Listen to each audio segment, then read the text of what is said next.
The day my daughter announced she was moving to London for an amazing job opportunity. I was proud but heartbroken to see her go. Then, 6 months after she left, I went into my attic to store some boxes and found what she'd been hiding up there. What I discovered wasn't just a secret, it was evidence of a crime, a victim who needed help, and a daughter whose courage I'd never fully understood. Some departures aren't what they seem.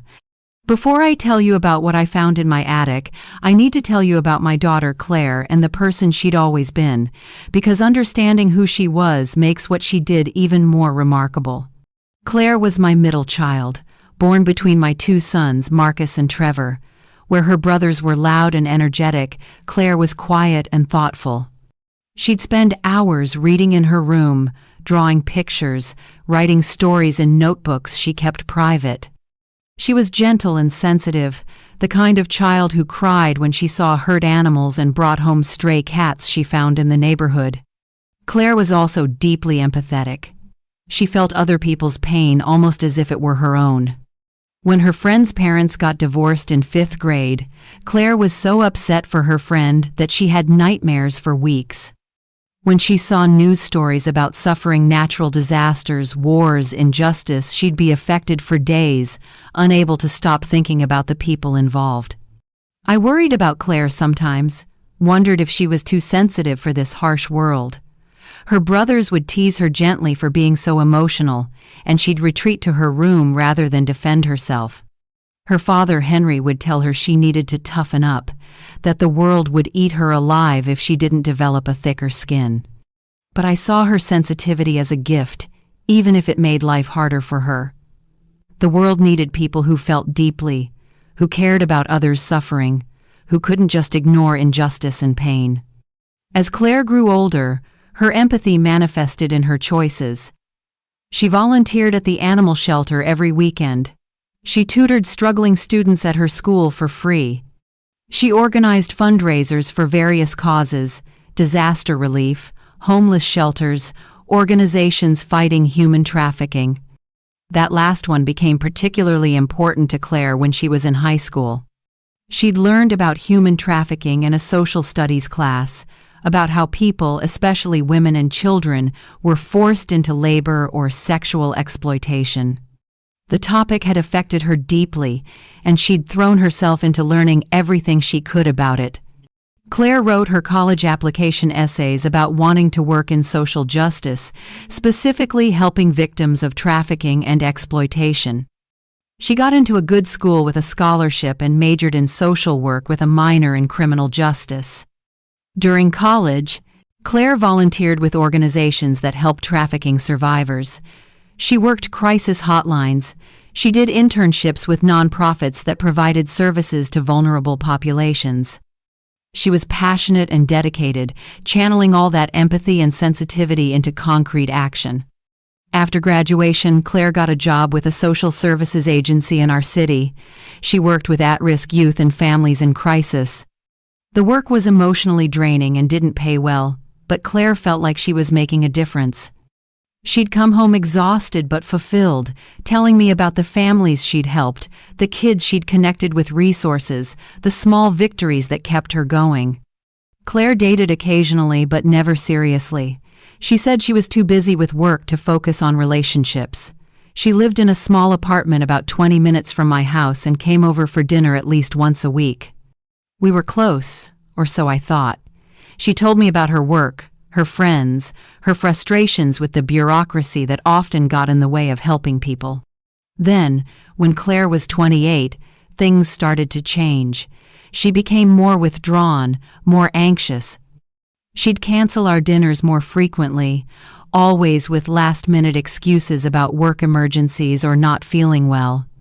When she did come over, she seemed distracted and on edge, checking her phone constantly, jumping at unexpected sounds.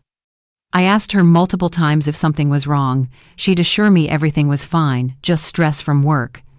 She said she was dealing with some particularly difficult cases, and it was taking a toll on her emotionally. I believed her because it made sense. Social work was demanding, and Claire had always absorbed others' pain so deeply. I figured she was going through a rough patch and would come through it like she always had. Then came the announcement that blindsided me completely. Claire came over for dinner on a Tuesday evening in October. She seemed nervous throughout the meal, barely eating, fidgeting with her napkin. Finally, after we'd cleared the dishes, she told me she needed to share some news. She said she'd been offered an incredible job opportunity in London. A major international nonprofit that worked on human rights issues had recruited her for a position in their anti-trafficking program. The salary was significantly higher than what she made now. The position would allow her to work on policy and advocacy at an international level. It was, she said, a dream opportunity she couldn't pass up. She said she'd be leaving in 3 weeks. Honey, I was devastated. My daughter was moving to another country with barely any notice. I wouldn't see her regularly anymore. She'd be thousands of miles away in a different time zone, living a life I couldn't be part of in the same way. But I was also proud. This was exactly the kind of work Claire had always wanted to do. If this opportunity would let her help more people and advance her career, I couldn't stand in her way just because I'd miss her. I asked her why she hadn't mentioned applying for this position. Claire said the recruitment had happened quickly, that she'd been approached by a headhunter and the interview process had moved fast. She said she hadn't wanted to tell me until she was sure it was happening because she didn't want to get my hopes up or worry me unnecessarily. That explanation seemed reasonable at the time. Now, looking back, I can see all the holes in her story. But I was too focused on my own emotions, the pride and the sadness, to think critically about what she was telling me. The next 3 weeks were a whirlwind. Claire gave notice at her job, packed up her apartment, arranged for her belongings to be shipped or stored. I helped her as much as I could, even though every box we packed felt like a piece of her leaving. Claire seemed relieved as the departure date approached, almost giddy at times. I attributed it to excitement about her new adventure. I told myself she was ready for this next chapter, that this was what growing up and moving on looked like. The night before she left, Claire came over for a final dinner. Just the two of us. Her brothers couldn't make it on short notice, and Henry had passed away 2 years earlier, so it was just mother and daughter saying goodbye. We ate quietly, both of us emotional but trying not to cry. After dinner, Claire held my hands across the table and told me how much she loved me, how grateful she was for everything I'd taught her, how I'd shown her what it meant to care for others and stand up for what's right. She said she was going to make me proud. She said this work in London was the most important thing she'd ever do. She said she hoped I'd understand someday why this move was so necessary. At the time, I thought she was just being dramatic and sentimental because she was leaving. Now I understand she was trying to tell me something without actually telling me, giving me clues I was too emotional to pick up on. Claire left the next morning. I drove her to the airport, helped her check her bags, hugged her goodbye at security. She cried as she walked away, turning back several times to wave. I stood there until I couldn't see her anymore, feeling like a piece of my heart was boarding that plane. Over the next few months, Claire and I stayed in touch through video calls and messages. She seemed happy in London, or at least she said she was. She'd tell me about her apartment, her new colleagues, the work she was doing. She'd send pictures of London landmarks and British food she was trying. But something still felt off. Our calls were often brief, interrupted by things she had to attend to. She was vague about specifics of her job and her daily life. When I'd ask detailed questions about her work or suggest coming to visit, she'd deflect or change the subject. I told myself it was normal adjustment to a new country and a demanding job. I told myself I needed to give her space to build her new life. Then, about 6 months after Claire left, I needed to go into my attic to store some boxes of Henry's things I'd finally been ready to sort through. The attic was accessible through a pull-down ladder in the hallway ceiling, and I hadn't been up there in over a year. I climbed the ladder carefully, clicked on the light, and started looking for space to put the boxes. The attic was full of the accumulation of decades' Christmas decorations, old furniture, boxes of the kids' school papers and artwork that I couldn't bring myself to throw away. As I was moving things around to make space, I noticed something odd in the far corner. There was a newer-looking box that didn't match the dusty, aged items around it. The box was sealed with packing tape and had no label. I didn't remember putting that box there, but with everything going on with Claire's move, maybe I'd forgotten, or maybe Claire had stored something there before leaving and hadn't mentioned it. I pulled the box toward me and cut through the tape with my keys. When I opened it, I found it was full of files, documents, and a laptop. My first thought was that these must be Claire's work files, things she'd needed to keep but didn't want to take to London. But as I started looking through the papers, I realized this wasn't routine social work documentation. The files contained detailed notes about a man named Robert Castellano. There were photographs of him leaving his house, getting into his car, meeting with other people. There were notes about his daily routine, his habits, his associates. There were financial records showing large cash deposits and withdrawals. There were property records for multiple addresses.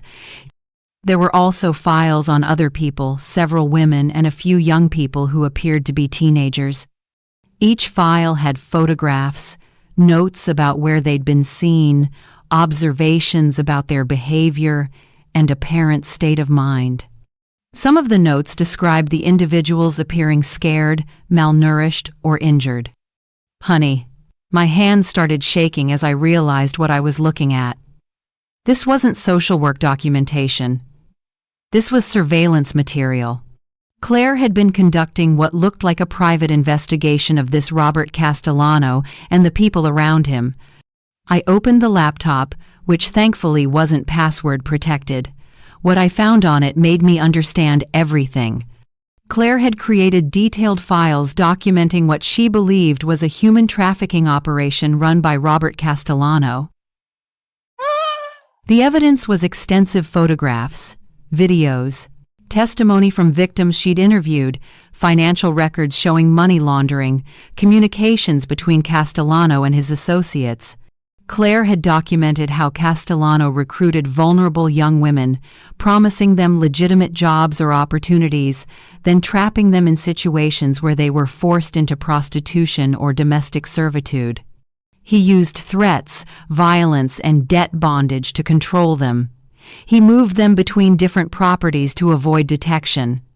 Claire's files showed years of work. She'd identified at least 12 victims. She'd tracked Castellano's operations across multiple states. She'd documented his network of associates and customers. She'd compiled enough evidence to prove systematic trafficking and exploitation. But this wasn't an official investigation. Claire hadn't been working with law enforcement. She'd been doing this on her own, in secret, without any institutional support or protection. The files included a detailed account Claire had written, explaining everything. She described how she'd first learned about Castellano through her work at the social services agency.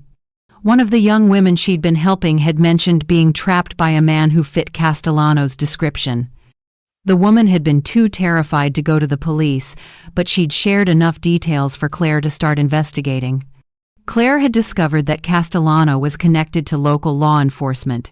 He had a brother-in-law who was a detective and several friends on the police force. Any reports about his activities got buried. Victims who'd tried to report him had been discouraged or intimidated. The system that should have protected them was compromised. So Claire had decided to build a case herself. She'd spent 3 years gathering evidence, interviewing victims who trusted her, documenting everything meticulously. She'd done it all while maintaining her regular job, working nights and weekends, spending her own money on surveillance equipment and travel.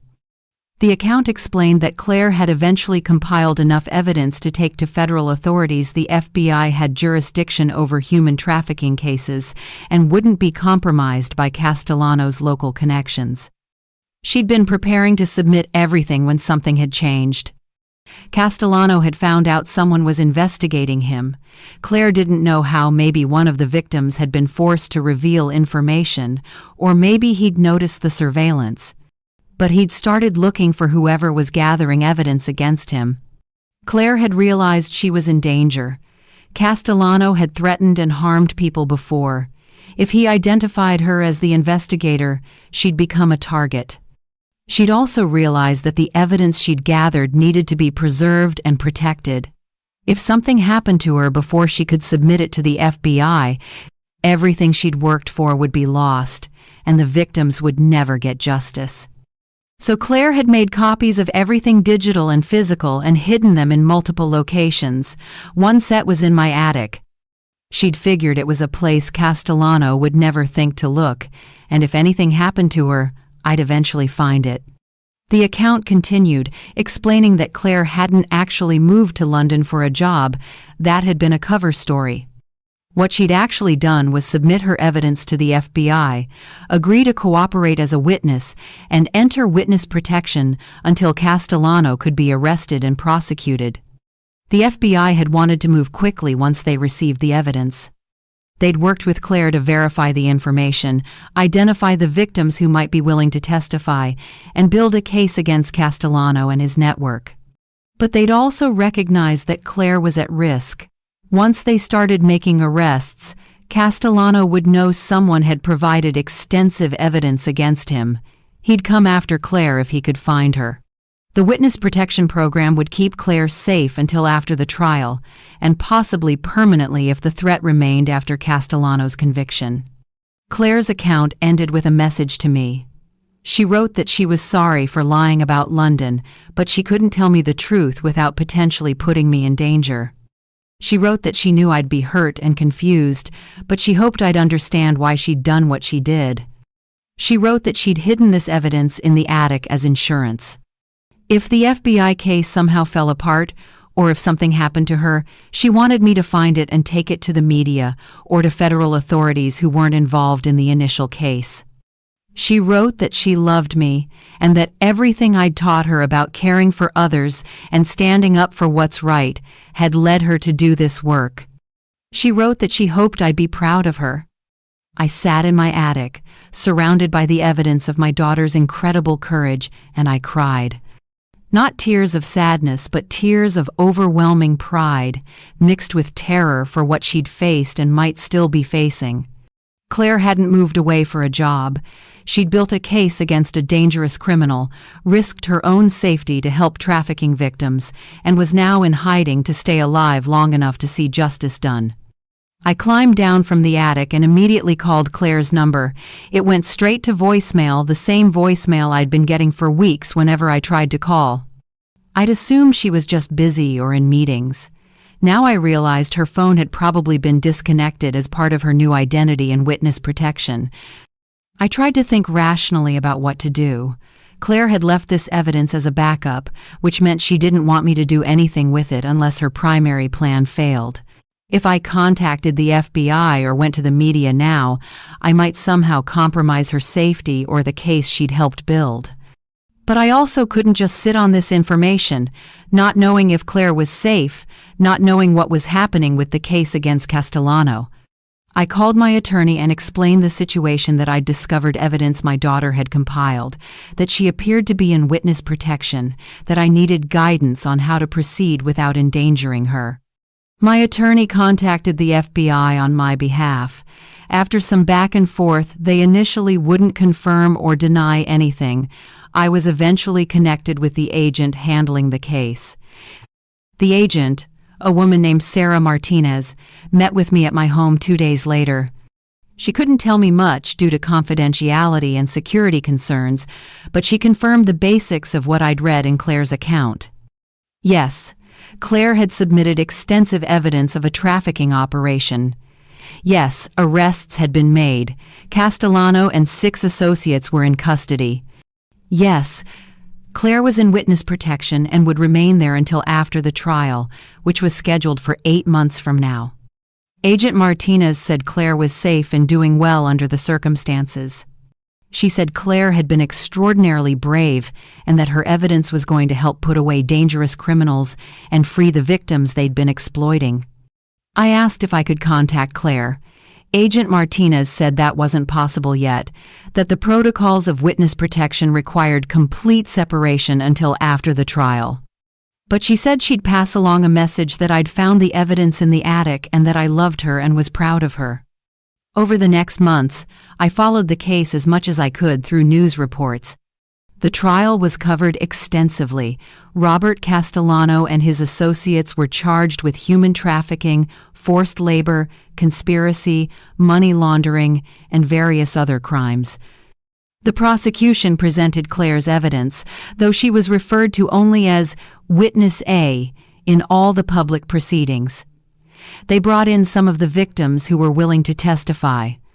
They showed the financial records, the surveillance footage, the communications that proved systematic trafficking. The defense tried to discredit the evidence, suggesting it had been obtained illegally or manipulated. They tried to paint Castellano as a legitimate businessman who was being framed. But the evidence Claire had compiled was too thorough, too detailed, too well documented. The jury deliberated for 3 days. They convicted Castellano and his associates on all charges. Castellano was sentenced to 45 years in federal prison. His associates received sentences ranging from 15 to 30 years. The judge specifically commended the unnamed witness, whose dedication and bravery had made the case possible. She said this witness had put themselves at significant risk to protect vulnerable people, and that their work had quite literally saved lives. 2 weeks after the sentencing, my phone rang from an unknown number. When I answered, I heard Claire's voice for the first time in almost a year. She was crying and laughing at the same time. She said she was safe, that the trial was over, that she could finally talk to me. She said she was so sorry for lying, so sorry for disappearing, so sorry for putting me through the worry and confusion. I told her there was nothing to apologize for. I told her I'd found the evidence in the attic and understood everything. I told her I was more proud of her than I'd ever been of anyone for anything. We talked for 2 hours, both of us crying through most of it. Claire told me about the investigation, about the risks she'd taken, about the decision to work with the FBI and enter witness protection. She told me how hard it had been to lie to me about London, to cut off contact, to let me believe she'd just moved away for a job. She said she'd wanted to tell me the truth so many times, but she'd known that telling me would put me at risk. Castellano had shown himself willing to hurt people to protect his operation. If he'd suspected I knew anything, I could have become a target. So she'd lied to protect me, even though it broke her heart to do so. I asked Claire what happened now. She said the FBI was helping her relocate under a new identity. Castellano had associates who weren't arrested, people who might seek retaliation on his behalf. While the threat level was lower now that he was in prison, it wasn't zero. Claire would be moving to a different city with a new name. She could stay in contact with me, but she'd need to be careful about how much information she shared. She couldn't tell me exactly where she was or what name she was using. I asked if I'd ever see her again. She said yes, that we could arrange visits in safe ways, that the FBI had protocols for maintaining family connections while protecting witnesses. It wasn't the same as having her nearby, as being able to have dinner together whenever we wanted, but it was better than the complete silence of the past year. And it was worth it to know that Claire was alive, safe, and had accomplished something extraordinary. The 12 victims Claire had identified were all recovered and receiving services. Some were testifying in additional cases against Castellano's customers and other associates. Some were being reunited with families they'd been separated from. All of them were getting support to rebuild their lives. Claire's evidence had also led to reforms in local law enforcement. The detective who was Castellano's brother-in-law was fired and faced charges for obstruction of justice. The department implemented new policies for handling trafficking reports. Training was improved, oversight was increased.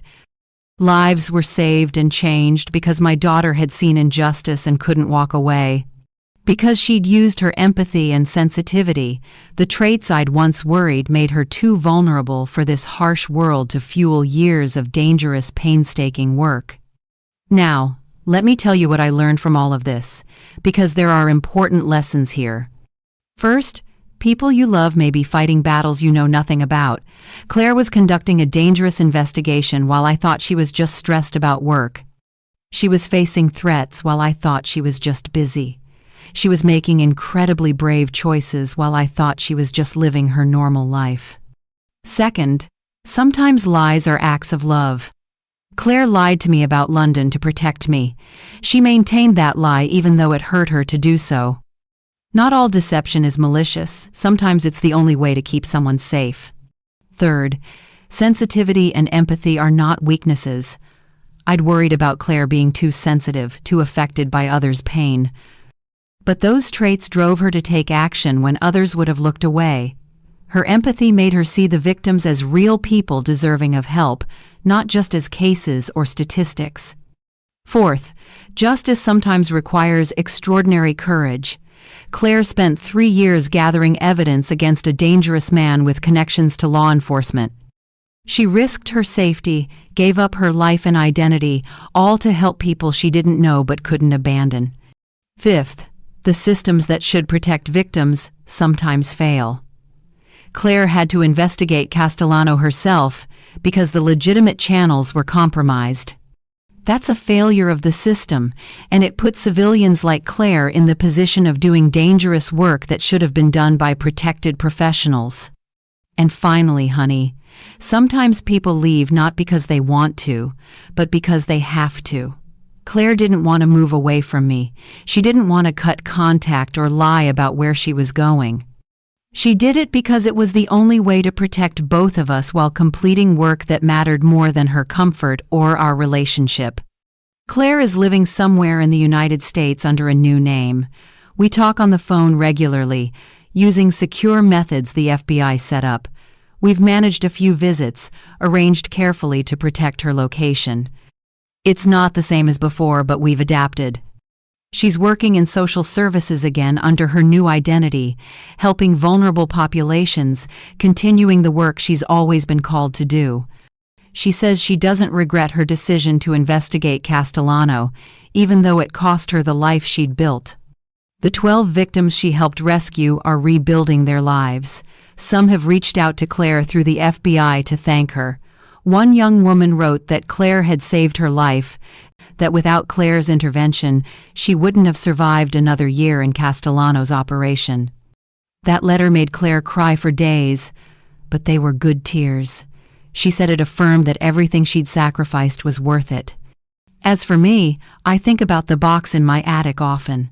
Claire's backup evidence is still there, carefully preserved in case it's ever needed. It sits in the corner where I found it. A reminder of my daughter's courage and the secrets people sometimes have to keep to protect the people they love. I used to worry that Claire's sensitivity made her fragile.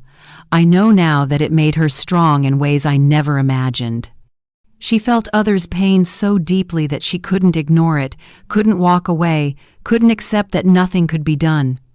When my daughter told me she was moving abroad for work, I believed her because I had no reason not to. When I found her real reason hidden in my attic, I discovered that the daughter I thought I knew was even more remarkable than I'd realized.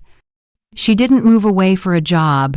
She risked everything to save people she'd never met from a monster who thought he was untouchable. She spent 3 years building a case while maintaining a cover life. She entered witness protection to stay alive long enough to see justice done. And she hid evidence in my attic, trusting that if everything went wrong, I'd find it and finish what she'd started. That's not the act of someone too sensitive for this harsh world. That's the act of a warrior wrapped in gentle packaging. I'm proud of my daughter every single day, and whenever I climb into my attic and see that box in the corner, I'm reminded that sometimes the people we think we know best surprise us with their courage. Claire's real reason for leaving wasn't on her resume or in any job offer.